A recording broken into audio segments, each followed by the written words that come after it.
Shout out eh. So let's watch the video.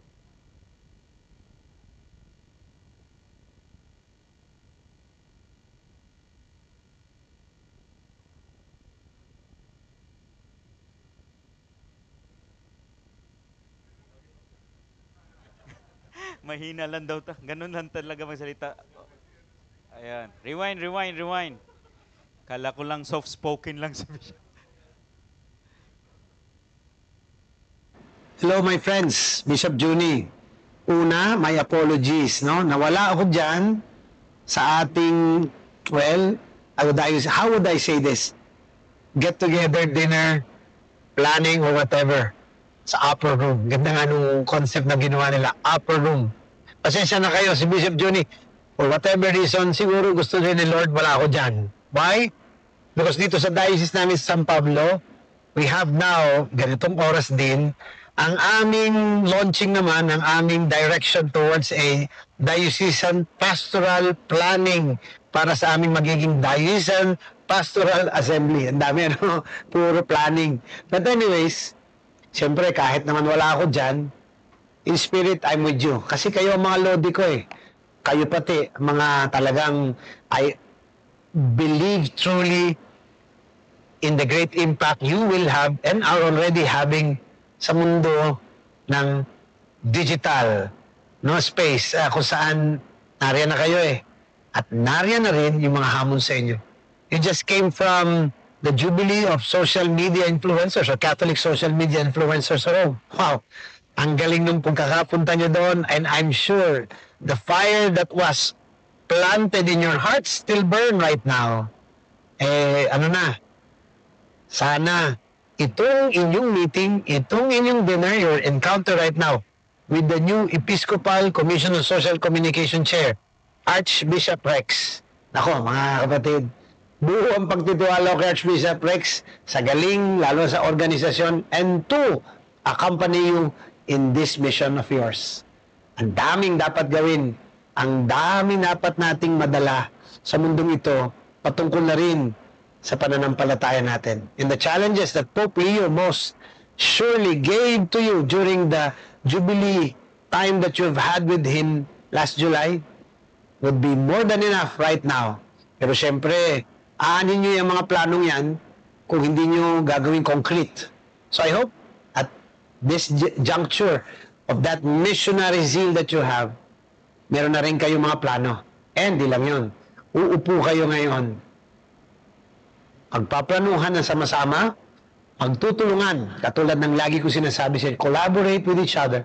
At bilang yan, truly make sure that your mission right now would have a great impact in this world. Ang daming kaguluhan, no? Dito pa lang sa ating bansa. Accountability, truth, responsibility. Well, tamang-tama. Nariyan naman kayo. And I will always be with you. Lalo pa ngayon, youth naman ang hawak ko. We will help you. We will watch you. We will support you. In whatever way we can, itong mga kabataan kong kasama, siyempre ako naman ngayon, pabata na ako. Kasi sila naman ang kasama ko. But I will make sure that they will participate in this mission. Kasi you are the now of the church. So ano na? Do not ever forget, I'm always with you, and never forget, always be blessed and be a blessing. Thank you sa inyong lahat, and God bless you. Alright. So, ayun. Kasi sabi ni Archbishop Rex kanina, shout out to Bishop Juni. So, nandun na. Anyway, let me introduce na-inspire ako kay Mike kanina. Sabi niya, yung wife niya, so dinala ko rin yung wife ko. Sabi ko, hindi tayo Pina-LBC magpapatalo. Pinamail mo, pinamail. Yeah. Speaking of, Bishop Juni was mentioning earlier, no? Some of us went to Rome. So, me and Zenda were so blessed. Yes. We were there. Iniwan namin yung apat na anak namin. Iniwan namin. Iniwan. Speaking of Rome, some of us here went, some of us hindi. Maybe Marami din tayong mga while waiting, kasama dapat na nandito. magutom sila. So while waiting, maybe we could ask some of the Rome. Tayo nga, yung pumunta ng Rome. Tayo nga, dali ano lang, ba yung sige. mga- Alam mo yung roommate namin, Father Ilde, si Father Franz. At saka si, Si Father Junel. At saka si Roy. Tapos yan, yan yung palakpakan natin yung mga Rome delegates. Yan. Yan. Ayun. Father Elde, alam nyo ba, yung nasa plenary, nandun kami sa napakatahimik na tapos, alam mo ginawa ng Pilipino? Kumuha ng snacks. Tapos alam mo yung snacks, chicharon. Tapos very Ayun. tahimik, tapos sabay kagat. Sino ang nagdala ng chicharon at sino ang kumain Tapos ng chicharon? after nang kumain kami, sina Father Albert, naglabas na ng choknat. Tapos lahat-lahat kumain na. So, well, that's the fun side, but you want to hear the learnings, no? Yes. Can we call on sina J. Paul and Kia? Kia. Yeah, palakpakan naman natin yun. Palakpakan naman natin. Ah? Sana yung i-share ni Kia yung Tor Vergata tour. Yun dapat i-share mo. Sige. share natin. Anong question ulit? Just share your experience. Ang dami kasi. Parang mga ilang days ba tayo nasa room? 10-ish? Almost 2 weeks. Pero yung kain natin, 2 months. Oo nga pang 2 months na yung kain namin dun eh. Your most unforgettable experience, Brother J. Paul, aside from the gelato? Grabe na podcast to. Siguro, can I speak as a Pinoy, parang Pinoy Catholic? So, na-realize ko, so there were 1,000 delegates from different countries, total of 85 countries. So, at the end, last day, there was a mass for the missionaries in St. Peter's. So parang, whoa, ready, di ba? Tapos pinapalabas na lahat ng tao. People were being, pinapauwi na so that it's a intimate mass, exclusive mass. Tapos, na-realize ko, hindi lang pala Pinoy ang mahilig sumingit. Pati pala ibang lahi sumisingit din. So, siningitan kami. So, we were with the Filipino group, kumakapit kami kay Father Albert, parang siya yung taga-bouncer namin, pero wala eh, na push away kami. So, na-push away ako, si Kia, and my wife, Viv. So, yung Filipino group nasa may harap, gitna, near the chair, the altar, main altar. So, dito kami sa may likod na. Nawala kami sa inyo. So, ang init ng ulo ko. Sabi ko, Lord naman. So, talagang, alam mo yun, kahit nasa Vatican ka na, umiinit pa rin ulo mo kasi, baraman to, iba-ibang lahi, ang mahilig sumingit. And then there were the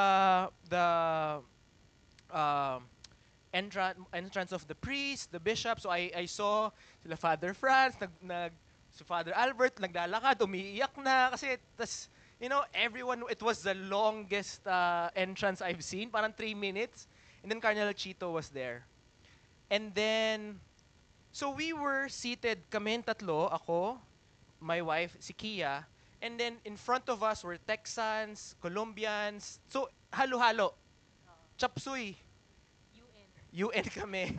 And then, when Cardinal Chito was giving the homily, and the entrance, people were saying, Cardinale is so good. Tas alam mong puti naman, Cardinal Tegel, he's such an amazing speaker. So talagang everyone was just, yeah, sorry, medyo judger po ako. Kaya talagang I needed Rome. I needed it for God's mercy. So, but it was I was seeing Cardinal Tagle giving just his presence, inspiring everyone's like, wow, he is our gift to the global Catholic Church, and I'm just so happy to be a Filipino Catholic. At that time, sabi ko, ay Lord, sorry, nagre-reklamo pa ako kanina, mabibless pala ako to hear the comments of the other people. And then the special blessing was, because we were pushed to the side at the end, the 3 of us were the first people to see the surprise entrance of Pope Leo XIV. So that was just a blessing. Yeah. Actually, nung time na yon, hindi pa natin na-realize na Oo. umentrance bigla si Pope Leo. Kasi aligaga kami. So we were waiting actually for Cardinal Tagle to make an exit in the Yes. same So nakahintay kaming ganyan. Tapos bigla na lang a lot of people were shouting dun sa may farther end. And then suddenly, parang simple lang, entrance lang siyang ganyan. Sabi ko ganun. Ganun ako. Ganun kami ni Brother J. Paul. So that was a blessing na parang sinabi nga namin na even if you had all the money in the world, nothing can ever replicate that experience. It was such a blessed experience. It was such an anointed experience. Para sa akin, actually, there are so many different, parang I would say levels ng experiences nung nasa Rome. It was actually my second time in Rome, but the first time parang nag-pass lang kami. Parang hi lang, tas bye. Ganun lang. So, it was the first time that I was actually able to go there and just witness the place, witness the Vatican. I think one of the most unforgettable experiences there for me was the first night of the Jubilee, for the Catholic influencers. So we had a vigil. They closed St. Peter's Basilica. And we had a mass, we had a vigil there. And then yung sobrang na-surprise ako was sinabi nila na magkakaroon ng parang mass confession. So, alam niyo to, iniyakan ko to ng buong gabi. So, when they said that we were going to have, there was going to be a mass confession, so lahat ng priest naka-station na doon. And nung time na yon, I went to Rome actually with a very spiritually dry heart. Nandun ako sa part na I was recovering from so many things. I was recovering from a massive loss in my business. I was recovering from a lot of health concerns. Basta it was a state of recovery. Parang yung buhay ko nasa state of calamity. Ganun. So I went to Rome with a lot of uncertainties. And when we went through that experience, long story short, when I sat down sa confessional, yung nagpa-confess sa akin na priest, he looked like Padre Pio. Kamukha niya si Padre Pio at saka si Gandalf at the same time. So, parang when I sat down, usually kasi when I go to confession, alam mo yung usual na, forgive me, Father, for I have sinned. When I sat down, parang there was just a sense of safety that I felt na I just poured everything out like a little girl na nagsusumbong sa tatay niya. Parang, kasi naman, I mean, I did that in English kasi American yung priest. So, I was crying, I was just saying everything with a shaking voice. And this priest never broke eye contact with me. Nakaganon lang talaga siya. Nakaganon siya. And then I never broke eye contact with the priest also. So after that, yung pinaka-unforgettable na sinabi niya sa akin was all about trust. Kasi ang diba, ni-reveal ko yung confession ko, yung pinaka-confession ko. Yung pinaka-confession ko was, Father, I don't know how to trust God again. Nahihirapan ako mag-trust ulit. And then he said, first of all, sabi niya, that was a great confession. And then he said, there were so many things that he said, but one that stood out to me was, in Tagalog na lang, isipin mo si Mama Mary. Mama Mary did not even trust day by day. She trusted moment by moment. So, every single moment, i-remind mo lang sarili mo na, God's got this. Kung ang gusto mo na prayer is, well, God, that was a disaster, but I'm handing it to you. You know what to do with it. And it reminded me also, if I'm going to relate it with the path of creating content, with being a digital missionary, yung term na God's got this, we tend to forget sometimes that when we're creating, we are co-creating with God as the ultimate source of everything. Lahat naman ng kine-create natin nanggaling talaga sa Kanya. And it's just a matter of obedience. It's a matter of saying yes to, Lord, ano yung gusto mong i-share ko today? Is it coming from this pain? Is it coming from this sense of vulnerability? Is this coming from the lack of peace? Kasi when you share pain, you actually build a community. when you share vulnerability, you create a community around people who see each other and people who make each other feel seen. And that was what happened to me in that confession. I felt seen. I felt understood. So, ang dami pang nangyari from there. And I realized na yung priest na yon was Father Columba Jordan. So, if you guys search CTM Catholic, siya yon. Siya pala yon. So, kung makita niyo kamukha niya talaga si Gandalf. Tapos, and then I said na, Lord, sana after this, makapapicture kami ni Gandalf tuloy, ni Father Columba, sana makapapicture kami. Hindi ko na siya mahanap after that. So 3 or 4 days later, nung bumabiyahe kami, naglalakad kami papuntang Tor Vergata for the Jubilee of the Youth. Who would have thought, in a sea of 1 million people, yung uupo sa harap ko was Father Columba Jordan. So I was able to approach him. I was able to tell him how much that conversation meant. It also made me realize na sa tingin mo hindi tinupad ni Lord yung simpleng wish mo na makapapicture kay Father Columba Jordan in a sea of 1,000. Pero in a sea of 1 million, siya yung nagbigay sa'yo. So, parang it's just a good refresher of how powerful trusting really is. Kahit na hindi month by month, kahit hindi day by day, kahit moment by moment, sobrang powerful ng nagagawa ng trust. Amen. Thank you. May one last kwento lang ako. Just kasi naglabas ka ng Father Columba, may share lang din ako na because nga we're content creators, all of us, digital missionaries. So day 1, di ba day 1 pagpasok natin morning, so what happened there was all the Italian speakers were together, French speakers, and then English speakers. So majority Filipinos and Americans were together. So I was just there, and then I saw another tall guy na batang version ni Gandalf. Father, are you familiar with Father Gregory Pine? Yes. So Godsplaining. Yeah. So I'm a big fan. So ito na talagang. Like, usually, pag may celebrity na Pinoy, hindi ako nasa starstruck, pero pagpasok niya, na-starstruck talaga ako.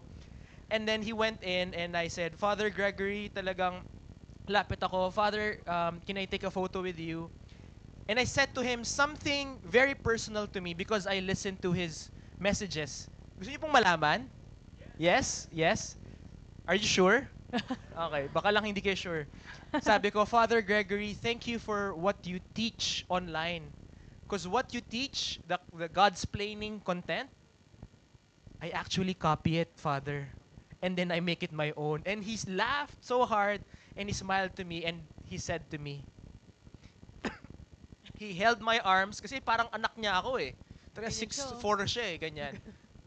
Tapos he smiled like Jesus smiles, and he said, Brother, there is no copyright to the gospel of Jesus Christ. Just copy, and let's all copy each other for the glory of God. Amen. Speaking of copy.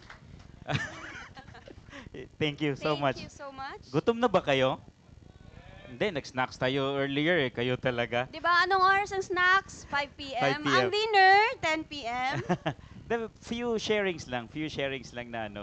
Speaking of confession, Father, alam no, during that night when we had the adoration, tapos confession, Bishop, sabi namin ni Zenda, hanap tayo ng English na priest. Nung pagpila ko, kasi madilim eh, paglapit ko, si Father Franz pala, yung roommate ko. Sabi ko, naku, kung magko-confess ako, tapos sa room, isang room kami, anong isipin ni Father? So sabi ko, bahala na, dito na ako sa Italian. Father, sabi ko, hindi na niya ako maintindihan. Siguro magbisaya na ako. So, nag-confess ako, tapos ganun-ganun na lang siya. Okay. Okay. So, anyway. At huwag niyo nang itanong kung paano siya nakalusot kay Padre Franz. Tinulak niya yung wife niya doon. Kaya, si Father Franz nandito. Yeah. Father Franz. Pagtingin ko si Father Franz, sabi ko kay Zenda, may English priest doon, go. So, Hindi ko yun. makita. Anyway. Tawagin naman natin si Father Albert. Kanina pa mention si Father Albert eh. Father Albert. Ito yung ano doon, yung Oo. head of delegation namin kung na hindi favorite- pasaway. Yes. Kung favorite niyo yung choknat, Ito yung source namin doon. Yan. Mag-share ikaw, Father. Hello, kasasabi ko lang sa table ko, kanina pa ako nilalaglag, wala pa akong chance ipagtanggol ang sarili ko. Eto na, sinagot na ni Lord ang aking panalangin. So, I was with a delegation from Rome and ano bang... Nabully po ako na maging head nung delegation. Pero wala naman po ako naging role doon kundi mag-provide ng choknat sa lahat habang kami ay nasa talk. So, same kami ng experience si J. Paul in terms of being starstruck. Kasi many of the people that I follow online were there. So, pareho din kami ni J. Paul na very judger. Kasi ako ginajudge ko yung mga tao na kinikilig sila pag nakita nila yung mga artista. So parang pinalamon si Lord sa akin lahat ng judgment ko. Dahil lahat nung nakita ko doon, dahan-dahan ko silang ini-stalk isa-isa. Ayoko nung group encounter, gusto ko solo. So kunwari nag-CR si Father Gregory Pine, lalabas din ako. Tapos kunwari nakasalubong ko siya, oh Father! Pero very calculated po lahat yon. Lahat, sina Lyra Rose, lahat po yun ay sukat ng aking encounters with them na wala akong kasama sa picture. Kami lang. No? And I got to talk to them a little bit kasi nga sila lang. So that was very pleasant for me. And especially yung ano namin, yung aming ang adoration sa St. Peter's na gabi na kami lang. No? I think, sabi nga ni Kia, that is a once-in-a-lifetime experience that kahit siguro marami kang pera, hindi mo pwedeng bilhin. So we were so blessed with that.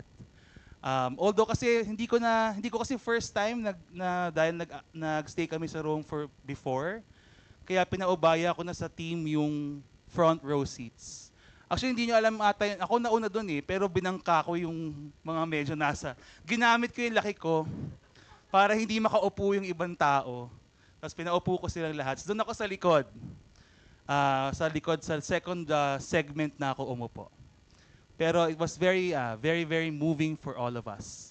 Lahat din po ng talks ay very powerful. So sana ma-experience ng lahat. Yung, di ba, baka kayang sponsor ng ECSC lahat next year, no? As a next, di ba? Yes. Can I get a raise of hands? Wow, yun na po. Maraming salamat. Thank you very Thank you, Father much. Albert. Si Father Albert, pinaupo sila sa harap. Kami sa likod, but we had the chance kasi doon dumaan si Pope sa amin. So kahit nasa likod kami, Archbishop, tas kaway kami ng kaway, tas sinigawan ko si Pope. Papa Leon! Tas lumapit siya, then he took my hand. Kaya until now, hindi ako naligo. So ito yung kamay niya. But I had the chance to shake his hand and galing, no? So palagi dito, dapat si Father Jeff din. Ito, Yes. in Italian, Padre. In Italian, straight. Ito, marami experience to si Father kasi volunteer. Good evening po everyone. I am Father Jeffrey Segovia and I am from the Archdiocese of Lingayen, Dagupan. I have been with the Catholic Social Media Summit since version 1. No? So kaya then I was also there during the first Catholic Social Media Awards. For the information of the many, no, so this effort that we have right now was first born online. No, itong grupo ng mga digital missionaries ay sinilang po online and unang-una po itong nangyari during the Digital Synod alongside the digital efforts na presential. So while mga parishes ay nagkaroon ng mga consultations, ang Dicastery for Communication po ay nagkaroon po ng Digital Synod and they collected and contacted different influencers and Catholic missionaries from all over the world. And here in the Philippines po, we have 3 na nakuha during the Digital Synod. So Father Fiel is one. Another is Father Richard Lagos from San Jose Nueva Ecija, and I am the third. So tatlo po kami, and we were asked to use our connections to ask and consult about questions related to the Digital Synod. And from there, no, so from the three of us, nakulate po yung results, and since I speak Spanish, so yun lang po yung dahilan kung bakit of the three of us, I was asked to go to Bangkok, Thailand during the Continental Synod, wherein the findings of the Digital Synod was presented. So I presented the result of the Digital Synod in Bangkok, Thailand. That's why in the Asian document of the Synod, there was this part which mentions about digital tent. So it was the contribution of the Digital Synod to the document in Asia, which is also speaking to our culture as Asians. Then from those synods, every synod po na continental nagkaroon ng representation, and during the actual synod from the Digital Synod, two were chosen, no? So si Siskia from Spain and another po from Texas. And the dream of the Digital Synod was really for all of us to build a community so that we can also support each other. And from there, alam po yan ng mga una ko pong nag-gather sina Sky, it was difficult really to establish the first community of social communications ng mga digital missionaries po natin online, which was through Facebook Messenger. Yun po yung pinakauna. Right now, we have 159 members. The name of the group chat is Catholic Digital PH, which we now call the Catholic Digital Missionaries of the Philippines. Now, it is the 41st community online recognized by the Dicastery for Communication, because right now I'm being considered by the Dicastery for Communication as their contact person po dito sa Asia when it comes to building digital communities. So that's why our gathering, hopefully, we can also attend next year. We will be having the Asian version of the digital missionaries and influencers na gathering po for, in preparation naman po yon for the World Youth Day in Seoul, South Korea. So before the World Youth Day, we will first have the Asian gathering of of Catholic digital missionaries and influencers. So this was really a dream of the Vatican. No, all of us, I have heard how, and I have seen how excited all of them are for Asia, but especially po for the Philippines. No, and I can tell you they have been taking good care of me since the moment I was involved. Si Father Fiel, alam yan kung paano kami inalagaan ng dicastery, and we are very, very grateful, and we are very, very happy that we are all here. So the prayer is that from here onwards, no, so sana really we can go on but not detach from one another, especially from our head, the bishops. This is always what Monsignor Lucio would tell me. Jeff, your digital mission is not your calling. It is the church's mission. You cannot do it on your own. So I hope that we will see and we will support one another. No, so sana ipagdasal po natin that in all the difficulties we are facing right now, we will realize we are never alone in doing this mission. Thank you very much. All right. Thank you, Father. Galing, no? Before we'll call Monsignor Pepe for his message and at the same time to bless the food, tawagin muna natin si Brother Burns of Halo. Brother Burns, na-expire na yung Halo ko na 1 year. So, Kailangan na renew. kailangan ko na ng renewal. Should I send my email? So, a round of applause for Burns. Thank you, Brother James. Good evening po sa inyong lahat. Ako po si Burns, ang head po ng Halo App sa Philippines. Familiar na po ba kayo sa Halo App? Ayan, no? So marami pong familiar faces akong nakikita dito, mga partners natin sa ministry, mga kaibigang personal.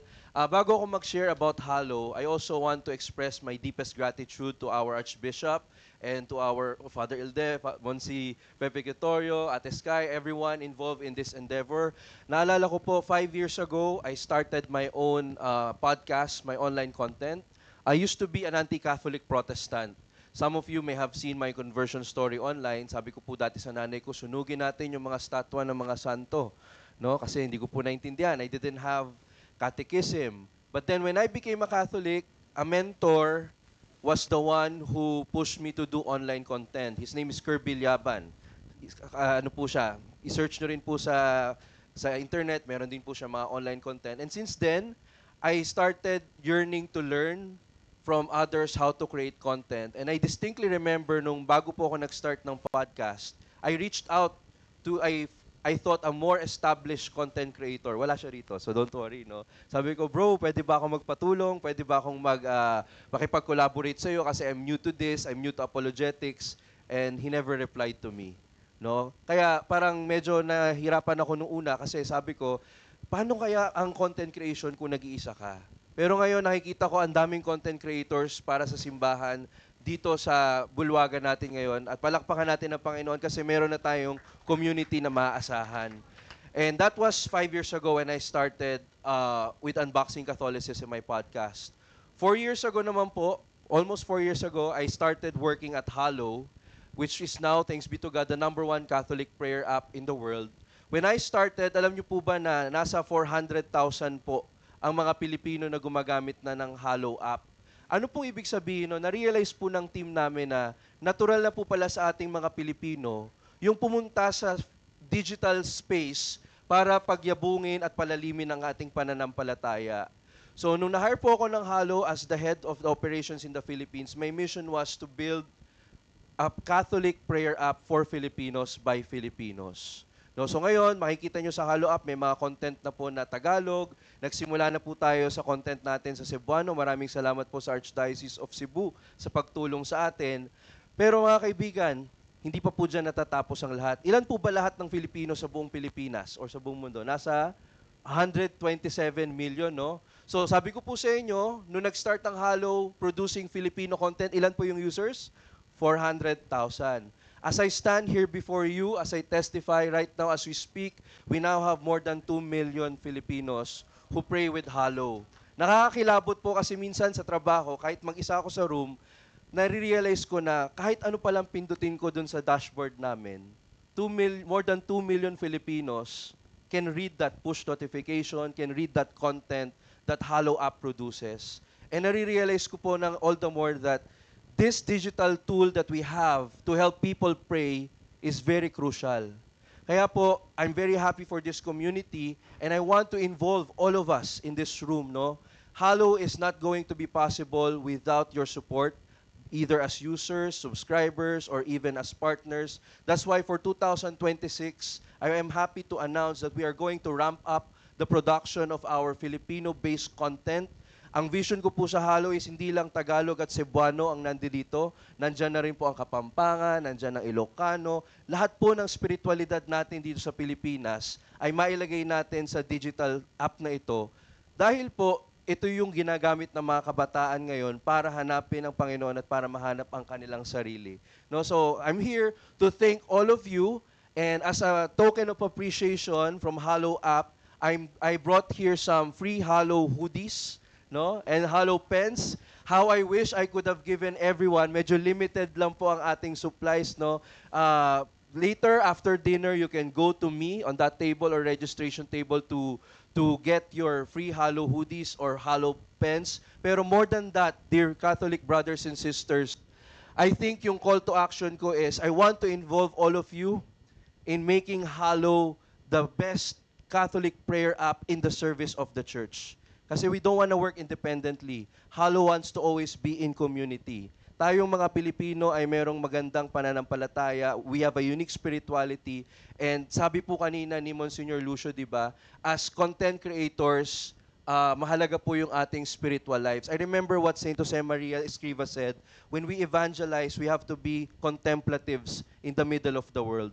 And nakikita ko po na mahalaga yung prayer life at yung halo po sa ating simbahan ngayon is something unprecedented. I forgot to tell you na sa Philippines po, 'di ba, more than 2 million na yung users ng halo, yung downloads. All over the world po, ladies and gentlemen, we have more than 22 million users worldwide. And I'm saying these numbers not to brag, but I want to emphasize one important thing. These are not statistics. These are souls. Each number that I mention are souls of people redeemed by our Lord Jesus Christ. Alam niyo, nangingilabot po ako pag nakikita ko yung mga number of views ng mga content na pinoproduce natin kasi naisip ko, hindi lang ito likes, hindi lang ito views, hindi lang ito shares, mga kaluluwa po ito. Kaya po, I want to involve you, no? Let's create more Catholic content and Halo will be your digital partner. Archbishop, we are pledging our full support to the Catholic Church, not just in the Philippines, but in the whole world. We are already talking to the Vatican. We are reaching out to Pope Leo as we have done with Pope Francis. Cardinal Tagle is already a partner and we are at your service. And you will see on the screen, no, may QR code po dyan. I don't know exactly yet how each and everyone will be involved in this global ministry. But I want to invite you. The mission of Halo is very simple. Help people pray so that they can find peace with God. If this is also your personal advocacy, tara, dasal tayo, tara, let's work together. Scan that QR code and let's connect. I'll get in touch with you and malay nyo, your ideas will be the next Halo prayer in the app or malay mo, boses mo na ang tutulong sa mga tao sa panalangin. Maraming pong salamat. Thank you very much, Burns, Brother Burns. Bigyan mo siguro si Archbishop ng hoodie para ano. Actually, I forgot to tell you po pala, no, lahat po ng pare, bishops, religious brothers and sisters, meron pong free lifetime subscription sa Halo. No, actually, free app po ang Halo, ha. Baka po may misconception na, ay, may bayad yung Halo. Libre po ang Halo. Everyone can download Halo for free. I-skip nyo lang po yung subscription button, no? May X po na button doon kung kung ayaw nyo mag-subscribe. Pero Burns, bakit meron kayong subscription? Alam naman natin, Ate Sky, lahat ng ministry kailangan sinusustain natin. I'm happy to tell you po na lahat po ng subscriptions niyo, if you are a subscriber of Halo, binabalik po natin yan sa simbahan. No? Just to give you a very concrete example, we did a giving campaign for Father Mike Schmitz. Kilala po ba natin si Father Mike? No? Father Mike was reassigned to a Newman Center, which was a very small space for his ministry. He partnered with Halo and we did a matching campaign. So in just a little, I think under a week, nakapagpatayo po kami sa Halo ng simbahan para kay Father Mike Schmitz. So this is the vision that we want to do outside the United States to eventually help all countries in their ministries. Kaya po may subscription, which is totally optional. And your subscription also helps us support the priests, religious brothers and sisters, seminarians, and the bishops we partner with. Kaya po lahat ng content na makikita nyo po sa Halo app, we are sustaining their ministries as well. So, grabe guys, this is like a new tool that is unprecedented in the history of the church. And we have this opportunity to be part of this story, to be part of this mission. So I hope you can scan that QR code so we can connect and explore how we can help people pray and find peace with God. At the end of the day, gusto naman natin, lahat ng content natin, lahat ng ginagawa natin, makapagdala ng mga tao sa heaven. Tama ba? No? Our vocation as baptized Catholics is to be saints and to make others saints as well. So let's pray for one another. Pray for me. I will pray for you, and let's pray with Halo as well. Yun, palakpa. Na-meet ko yung Halo USA eh. Nandun sila. Tapos sabi niya, James, talk to Burns for your lifetime free. Pero na-meet ko siya. Yung hoodie ni Bishop kasi bigay ni Bishop sa akin. Right. Again, free daw yung mga priest and religious. Buti na lang, religious ako. Are you religious? Yung introduction. Sige, Yeah. alam ko, parang gutom na itong na side na to eh. But sige. You can scan the code again and gutom na nga sila. You scan the code so you can eat. You have to scan the code before you Yeah, eat. so I think tawagin natin si Monsignor Yes. Pepe for his message and to bless the food na rin Yes. na ano. Palakpakan naman natin si Monsignor Pepe Quitorio for his message. Ito lang, we were discussing with Father LD regarding the merger. Kasi this is our last CSMS, the 14th, because we'll be merging for next year. So we were talking about kailan nag-umpisa ang National Catholic Media Convention. It started with Bishop Milo Vergara as the chairman of the CBCP Commission on Social Communications. So we have to, that time it was still not that big that time, no, Father, Friday. The biggest I think was in Davao, right? In Davao. When Bishop Milo Vergara presented a survey of all the dioceses, kung saan sa mga dioceses, nasaan sa media. Di ba? I remember that. Mayroon ng mga dioceses na mayroon ng mga paisa-isa, Friendster, Facebook, mga ganon. Pero hindi gaanong aware ang mga dioceses. Salamat na lamang at nagkaroon tayo ng pandemic at dahil sa pandemic, lahat ng parokya nagkaroon ng Facebook page because of the streaming. So we will be merging by next year, Archbishop. So wala naman sigurong violent objection sa ating mga Youth Pinoy. Wala naman, ano? Okay lang sa inyo. We will be merging these two entities. Anyway, we are the same people actually. Under din tayo ni Archbishop sa Commission on Social Communications. Yung CSMS actually started with the Youth Commission, Bishop. Because one day, we went to somewhere with Bishop Bailon. Bong, he was the head of the Youth Commission with Father Cune as the secretary, if you still remember him. And we were talking about how to make the Youth Commission, level up with the trend of social media.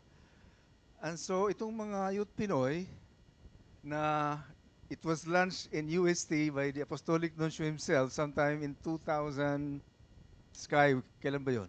11? Kailan ba nag-launch ang Youth Pinoy sa Santo Tomas?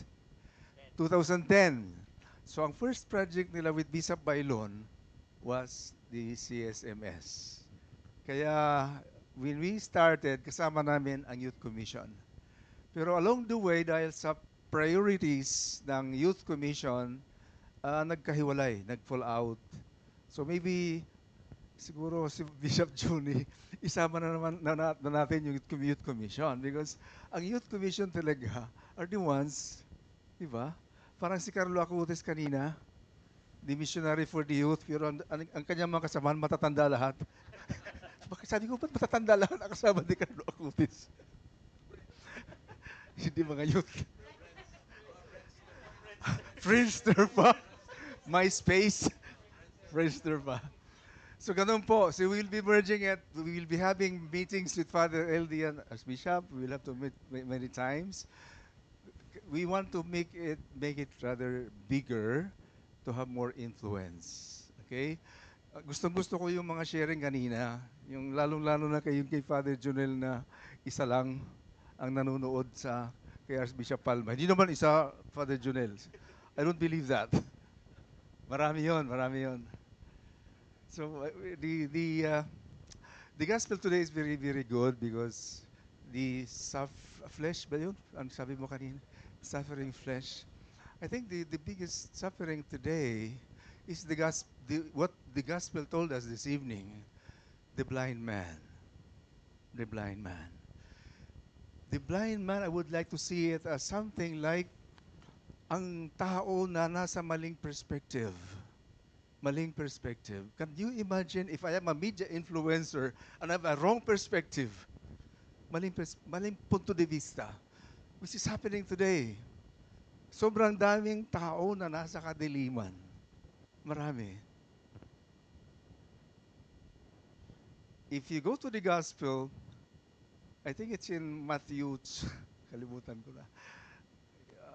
Chapter 6 or 9, sinasabi that the eye is the window to the body. And if you have a clear eyes, you have a good, wholesome body, right? Yun ba yun, Archbishop? Yes, but before that verse, the verse before that says, talks about where your treasure is, there your heart will be also. And then after that, I think, the next verse again says that you cannot have two masters. This, I think, is one of the greatest blindness. Material possessions. Material possessions. Kaya nga meron tayo mga palpak na ghost projects because of this. And the Lord would be repeating this to the disciples. Be very careful with this because life is not ensured by the abundance of material possessions. Even as priests, this is our blindness. Ang sisters, congregations, ito po palagi. We always prefer to proclaim in Mount Tabor, not in Mount Calvary. Because in Mount Tabor, there is fullness. There is so much wealth. There is so much click lights and all. This is, I think, it's the suffering of the flesh, our blindness, our perspective today. Maling-mali. Marami sa aming mga pare, mali din ang perspective.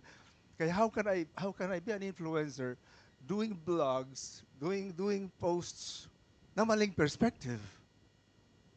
Di ba sirang-sira ang ating simbahan if we do this. I think you have to begin, yung sinabi ni Bishop sa homily kanina, begin in Mount Calvary.